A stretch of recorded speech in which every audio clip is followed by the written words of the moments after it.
राज्यभर गाजलेल्या शिक्षक भरती आणि शालार्थ आयडी घोटाळ्याचा तपास एसआयटी कडून सुरू असताना 8 महिन्यांपासून वेतन रखडल्याने शिक्षक आक्रमक झालेत। याबाबत शिक्षकांनी उपसंचालक कार्यालयात आंदोलन केले। आरोपींवर कारवाई करा पण आमचे वेतन तात्काळ द्या अशी मागणी शिक्षकांकडून करण्यात आली आहे। यावेळी उपसंचालकांनी मध्यस्थी करत शिक्षकांची समजूत काढण्याचा प्रयत्न केला।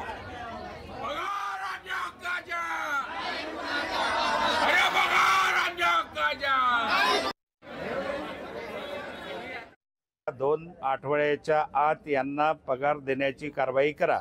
एकाच विभागामध्ये चंद्रपूर जिल्ह्याच्या शिक्षणाधिकाऱ्यांनी पेमेंट रिलीज केलं, परंतु नागपूर विभागाच्या शिक्षणाधिकाऱ्यांनी वेळ काढू धोरण स्वीकारलं। याच्यानंतरही पेमेंट नाही झालं तर 4 दिवसानंतर आंदोलन सुरू करील आणि 8 ऑक्टोबर पासून 8 डिसेंबर पासून जे सभागृह आहे सभागृहाच्या कालावधीमध्ये विविध आयुधाच्या माध्यमातून प्रश्न उपस्थित करून यांना न्याय देण्याचं काम केलं जातं। या पगाराचा मुद्दा विधान भवनामध्ये उचललेला नाही का, अधिवेशनच 8 तारखेपासून लागत आहे।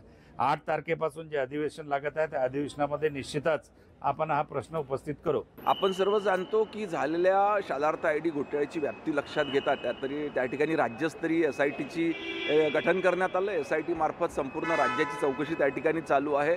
परंतु जर का काही ठिकाणी कोणाचाही दोष नसताना पगार जर का विलंबित होत असतील तर निश्चितपणे त्याची तातडीनं दखल घेऊन अशा सर्व शिक्षकांचे पगार तातडीनं करण्याचे निर्देश देण्यात येतील।